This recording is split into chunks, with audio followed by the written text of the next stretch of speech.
Hi there!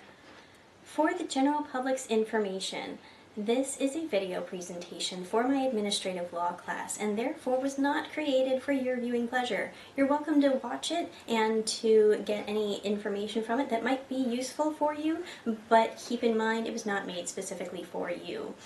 For my class, I'm sorry I wasn't able to be there for your guys' presentations. I hope you guys have awesome speeches, and I hope that we can have some fun with this video version of mine.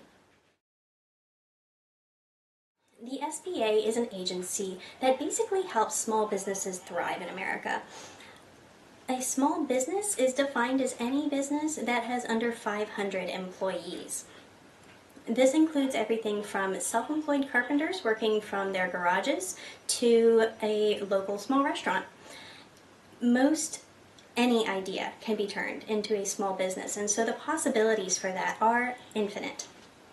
According to Forbes.com, over 50% of working citizens in America are employed by a small business. There are almost 28 million small businesses in America, and of those, 22 million are called non-employers, which means that these small businesses are one person with no employees, and they don't have a payroll and they don't have anybody else that they have to be accounted for. That means that there are 22 million people in America that don't have a boss, they don't have employees, they have total control over their company, and they're only answerable to their clients. And so while this provides a lot of freedom, it can also provide a lot of responsibility, and this is where the SBA comes in.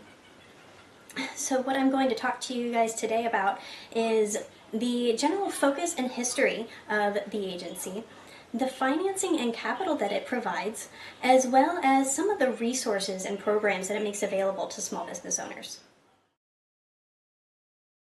In addition to helping small businesses and protecting their interests, the SBA also aims to preserve free, competitive enterprise and maintain and strengthen the overall economy of our nation. They make it easier for small businesses to start up and to stay in business with the information they provide, as well as the loans that they guarantee through banks and other partners. Basically, the SBA helps to prevent large corporations from monopolizing the nation's economy and from wiping out the little guys. Before the SBA, the federal government made other attempts to stabilize the economy and by supporting businesses. First was the Reconstruction Finance Corporation, created by President Hoover during the Great Depression, and this happened in 1932. President Franklin D. Roosevelt, who was his successor, adopted the program when he came into office directly afterwards, and continued to try to boost the economy by lending money to businesses of all sizes. In World War II, smaller businesses were having trouble campaigning for the large government contracts and were therefore missing out on the world's biggest customer. So in 1942, Congress created the Smaller War Plants Corporation to help provide loans for smaller companies and advocate on their behalf to help them get government contracts. After the war, this was dissolved, and so all of the responsibilities of the Smaller War Plants Corporation were absorbed by the Reconstruction Finance Corporation, or the RFC. Around the time that the Smaller War Plants Corporation was dissolved, the Office of Small Business in the Department of Commerce was beginning to take on some of the educational responsibilities that would help form the Small Business Administration. During the Korean War, the Small Defense Plants Corporation was formed by Congress. This was similar to its cousin, the Smaller War Plants Corporation, except that the Reconstruction Finance Corporation, again the RFC, retained all lending power. And so basically the responsibilities for the Small Defense Plants Corporation was a lot of advocacy and to help encourage people to lend to small businesses. And by 1952, the Reconstruction Finance Corporation was getting some resistance. President Dwight D. Eisenhower then proposed something new in order to continue the important functions of the older agencies. Created by the Small Business Act on July 30th, 1953, the SBA was directed to aid, counsel, assist, and protect insofar as is possible the interests of small business owners. One of several ways the SBA helps small businesses is by aiding them in obtaining small business loans. These loans can be used to start a business, expand a business, or help businesses and people to recover from devastating disasters. With their 7A loan program, the SBA aids small businesses in getting off the ground or in funding business expansions. Another option that small businesses have is called a microloan. These are smaller loans for shorter terms, and these help small businesses with daily expenses. The CDC 504 loans help small businesses acquire new equipment and real estate. For all of these types of loans, the information required to apply for them and the instructions to do so are on the SBA website. They make it easy to see what's required of the borrower in order to qualify for any of their lending programs. The SBA also can aid during times of disaster, when there is a physical loss such as damage to property, or when there is an economic injury as a business recovers from a devastating disaster. If a property is uninsured or underinsured, it may be eligible for what is called a physical disaster loan. These loans are available for businesses of any size, private nonprofit organizations of all sizes, homeowners, and renters. Physical disaster loans are the primary source of funding for permanent rebuilding and replacement of uninsured or underinsured disaster-caused damages to privately owned real and or personal property. Economic injury disaster loans are available for many small businesses and private nonprofit organizations as they recover from a disaster that, even though it may not have damaged any real property, it still influenced their daily operations.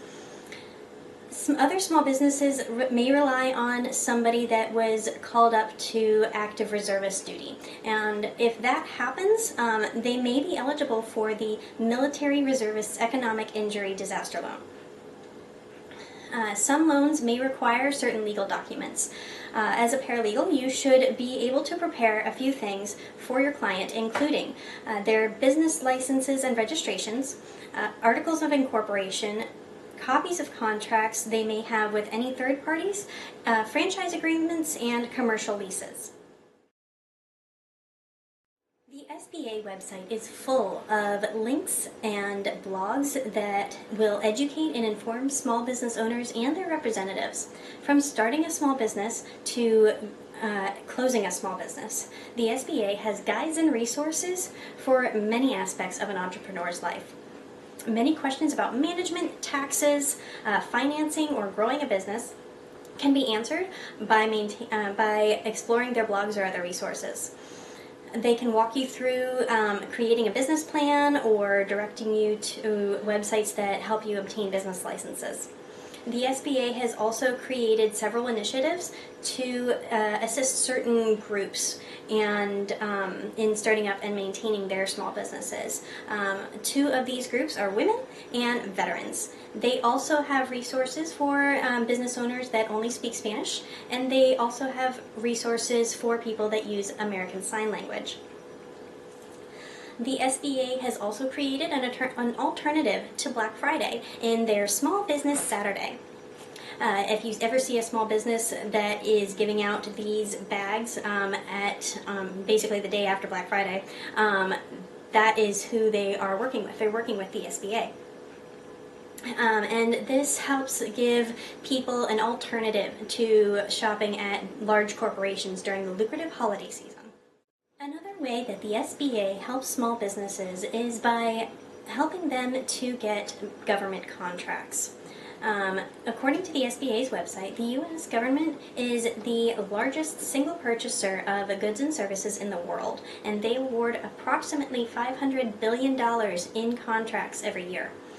These contracts provide opportunities for small businesses to compete in the same fields as larger corporations that they may not have been competing against on a level playing field earlier.